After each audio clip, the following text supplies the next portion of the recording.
Now is the time! And it has been a little while since the last video. I've been focusing on a few other things. I spent some time playing my Celtic manager mode.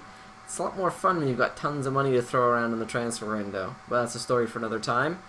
Also played through other couple of games. Working on Bastion at the moment since their makers just released another hit, so maybe we'll get to that as well. Here we go. What has happened? It's the 1st of September in our third season. We've just finished transfer window and we got some good stuff to talk about there. First, let's have a look, see what happened. How did our matches go? So we opened with the league match against Reading. That was our first championship match. 0-0 draw against Reading. Chances either end, it was a fairly good match, but no one able to get the goal. A few nasty tackles flying around, Reading just saying welcome to the championship. But unfortunately that leaves us with Johnny White injured. He's missed the whole month. I think he's going to miss at least another month. It was a pretty bad injury for him. I think it was like a broken ankle or something. Dislocated shoulder. We had a few injuries recently. And then over here to the Manchester match. The Community Shield, I said I would record that one. I did record it, but for whichever reason the microphone switched and I didn't realize it, and there was no commentary for it, and I didn't bother to put it up because why? The match, how'd that go? Man United were dominant, as you would expect. They won the Champions League, the Premier League, and everything that we didn't win. They scored early through Wayne Rooney. Through some luck, Tom Hopper found himself in the box after a couple of passes, and he slotted away to equalize. It went all the way to penalty kicks, and who's the hero? None other than Nils Larsson, saving 2 penalties again, and we went to claim that trophy. But unfortunately, the most important part, no money. No money at all. It's absolutely pointless match. Disappointed at that. So, EFL Cup 1-0 win against Burton. Who was our winner there? It was Labadie who snatched up a good goal, and then we just held on comfortably till the end, didn't let them have any chances. Our first home league game against Bristol, another 1-0 win. It was an early finish from Tom Hopper at the end of a Mendes-Lang move. Another heavy-hitting league game leaves Isaac King out for quite a while. He missed all the rest of the matches this month. I think he's back in training, but he's not quite ready yet. No, I take that back. King is still out injured. It's Miranda who's almost back from injury, but he was injured in the preseason, I believe. Sheffield Wednesday away, another 1-0 win.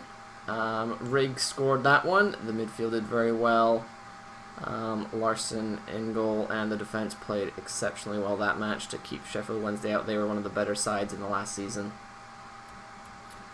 Back home against Nottingham Forest, a 2-1 win. Larsson and Alvarez both scoring early, and they hit us back with 1 on the counter. But it was tight end to end, but no more goals after that. Last match, EFL Cup next round against Southend, 1-0 win. It was hotly contested, end-to-end, well, hardly end-to-end, they only had 1 shot the entire match. We just kept hitting them, but it took till stoppage time where Haugen managed to get on the end of a flubbed save and knock it in to put us through into the next round. Let's see, where does that leave us in the league? We'll pop over here. Look at this. We are sitting in second. 3 wins, a draw, no losses. Not conceding many goals, which is excellent. We're not scoring as many. Most of the teams up near the top are scoring more than us, especially Burnley. They are going to be the team to beat this season. We're going to have trouble keeping up with them if they keep this kind of form. Next, let's have a look at the Youth Academy. It's looking quite nice at the moment. Doogie McCall is developing well. He's going to hit somewhere in the mid-80s when he grows up. He's almost ready for some first team game. Stephen Munyo, we haven't started training yet, also going to end up in the mid-80s. We'll train him once Doogie McCall joins the first team. Egbe as well, mid-80s, looking good, training well. He'll be called up eventually, I think. Although we don't really need him because Larsson's a machine and Wall, and we've got Beauchamp as backup, at least until Egbe surpasses him. And Logan Young, not going to be as good as we initially hoped, but he'll still be a good choice because we could use another right mid to back up Mendes-Lang and Collins, mostly since Mendes-Lang, his stamina is kind of crap. Let's have a look at the finances. The finances over here. Our profit is not looking good at the moment, but I shall show you why. We have just slightly negative on the profit. We'll make that up. That's going to be no problem. Good preseason. Merchandising is going well. The match tickets are going quite well as well. That's the problem right here. Nearly 4 million spent in transfers, and I hope it pays off. We've got some good names. So why don't we go have a look over at our squad and have a look at the new names and maybe highlight a few other players. Let's see.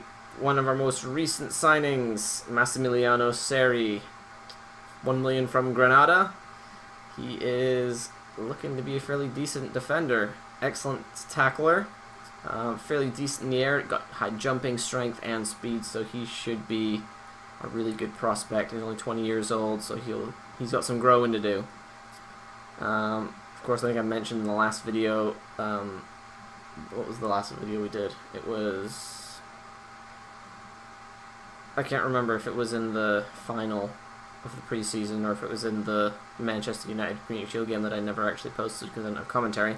Callum Patterson joined us from Hearts. We got him on a deal. We got him for 1.8, rated 73, still fairly young, and look at those physical stats. Jumping, strength, sprint speed, stamina, they are all amazing. So if he can find some form, he will be an excellent player for us this season. Left mid joined us, Pablo Alvarez Lopez, which is just at the right time. He joined us right when Johnny White got injured, so he has already scored a goal and looking good so far. Just one goal for him. Yep. All right, who else did we have? Andrea Pinamonti, another Italian that came in with Seri. Not so great in the physical stats, but he is a finisher. Very high finishing, excellent from the spot, decent long shots. Shot power could use a little bit of work. Still very young. Between him, Seri, and Alvarez Lopez, that accomplished our youth academy goal, which was to sign 3 players 20 years younger with higher potential than the average of the positions they're currently playing. So we've got that covered already. Good. Any other one else that I want to highlight? I don't think so at the moment. Oh, this guy came in on loan, of course. I forgot to talk about him. Claudiu Benzar plays at Real Madrid. He's Romanian. We brought him in as some extra striker cover. If you check his stats, he's kind of a weird player. He's a striker who can't finish. Excellent ball control, good curve. He's decent from a set piece, it looks like. But he needs to be able to finish. He hit the post a couple of times in that EFL Cup match against Southend, and he should have put it to bed long before Haugen did. He's kind of more of a setup guy. He beats a few players and then lays it off to someone who can shoot. So Alvarez Lopez, Benzar, Seri, Pinamonti, that's the players that we've brought in. We had tons of bids flying in for Nils Larsson and that legendary keeper he is, but no one can put a price on that kind of legend. We need him. He is going to be instrumental for this season. Alright, other pieces of new note. I knew Callum Patterson was Scottish international, so he's been called up for the most recent game, but the surprise, and the one that makes me a really proud papa, Mikkelbus got called up for Norway. So, I mean, he's a great player, and he's still very young, but it makes me feel amazing when one of our youth products gets called up on the international stage. With that, one last question for you. Looking at this team, I'll just scroll down the list kind of idly so you guys can, remind yourself of who's on the squad.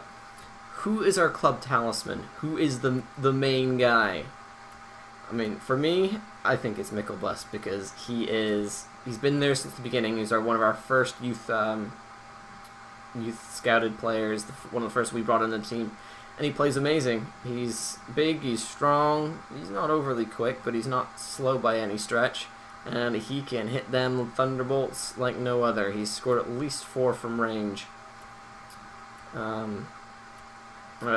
on the other hand, maybe it's Isaac King, our striking guy that just has got the mad foot skills, and he can really place them as well. Or perhaps the heroic keeper Nils Larsson. I don't know. Who do you guys think is the most important player for the squad overall over the last well, not 4 years yet, but however long we get, who's going to be our most important player? My vote, Sverre Mikkelbust. Let's finish scrolling down here so you can see the, see everyone make your choice. Maybe it's Jazzy with the best name in English football. Anyone else to consider? Nope, that's it. So what do you think? Like, comment, and subscribe if you like the way the series is going. If you want to see one of this month's matches, I'll pull this calendar up so we can have a look. Away match against Blackburn in the league. Home against Leeds. On the road to Burnley, that's going to be a big match. And then, ooh, Europa League. We play Genk. That's our first one. I haven't actually looked at that yet, so that's a surprise for me. And then we've got Brentford at home, Sunderland in the EFL Cup away, ending up the month with an away league match at Bournemouth. If you want to see any of those on camera, although the Europa League match is very tempting, I don't think we need to play Sunderland on camera. But if you want to see any of these matches, let me know in the comments. Subscribe to the channel if you have not done so already. And of course, vote in the FIFA 18 Career Mode team. The choices, once more, if you haven't heard it enough yet: Newport County, Port Vale, Forest Green Rovers, and Wycombe Wanderers. Link in the description. Click on that. Choose your team. Click the vote button, and then we'll tally those up once FIFA 18 comes out, a little bit before, so we know what to prepare for. Thank you for watching. I appreciate your time, and I will see you all in the next video. Let me know which match you want. Peace out, homies.